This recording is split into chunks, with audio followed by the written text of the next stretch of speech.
اس وقت ہمارے پاس ادارہ ہے لاہور میں جامعہ عروۃ الوثقی، جہاں پر اہل سنت دیوبند اساتید پڑھا رہے ہیں شیعہ مدرسے کے اندر،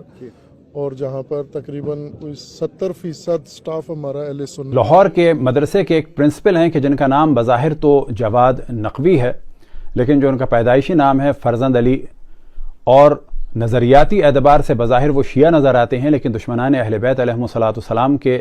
فضائل پڑھنے کی کافی ان کو مہارت حاصل ہے۔ جو لوگوں کی سوچ یا لوگوں کا خواب ہے، اس کے حوالے سے کیا کہیں گے آپ؟ جو کچھ لوگ سوچ رہے ہیں وہ ہم کر رہے ہیں عملاً۔ اس وقت ہمارے پاس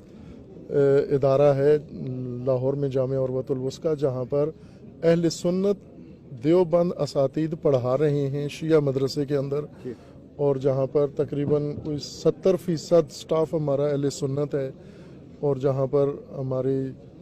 تمام کام جو ہیں بغیر کسی تفریق مذہب کے وہاں پر اکٹھے انجام پاتے ہیں۔ یعنی عملاً گراؤنڈ لیول پر ہم نے یہ کام کیا ہوا ہے، صرف کانفرنسوں میں یا ٹاک شو میں نہیں وحدت کی بات کرتے، بلکہ ہم نے اس کے لیے پہلے عمل کیا ہے، بعد میں لوگوں کو بتایا ہے کہ وحدت ہو سکتی ہے، عملاً کر کے دکھایا ہے، اور ہم انشاءاللہ اس کو آگے مزید بڑھائیں گے بھی۔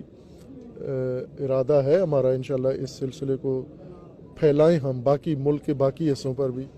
اور اللہ توفیق دے تو بکھر کے لیے بھی انشاءاللہ۔ اب جو ہم موضوع ڈسکس کرنے والے ہیں وہ لاہور کے ایک مدرسے کے بانی اور منتظم کے حوالے سے ہے، یعنی آغا جواد۔ دعا ہے کہ خداوند تبارک و تعالیٰ انہیں توفیق عطا فرمائے کہ وہ مذہب حق اہل بیت میں اختلاف کا سبب نہ بنے، اور اگر یہاں سے وہ مطمئن نہیں ہیں تو جس خاندان میں اور مکتب میں پیدا ہوئے تھے بہتر ہے کہ وہاں چلے جائیں۔